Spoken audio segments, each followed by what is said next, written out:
Loh, ini bukan soal sebagai ex kader PD atau apa, sebagai warga negara ya. Kalau menurut saya, kalau memang ada masalah hukum nggak apa-apa, dilaporkan saja ya. Kalau memang ada masalah hukum, saya kira kalau itu memang benar, silakan. Kalau diindikasikan ada pelanggaran hukum, dilaporkan saja pada lembaga penegak hukum di negara kesatuan Republik Indonesia. Bukan dilaporkan di lembaga di Republik Federasi Rusia. Yang bermasalah kan orang Indonesia, bukan orang Rusia.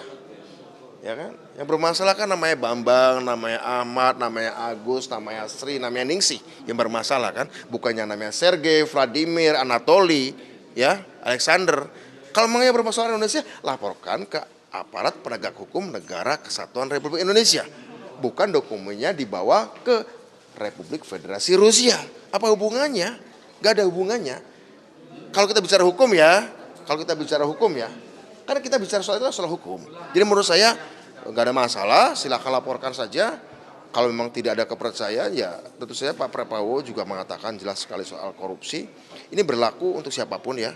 Bagaimana kasus-kasus hukum tentu saja harus diselesaikan secara hukum.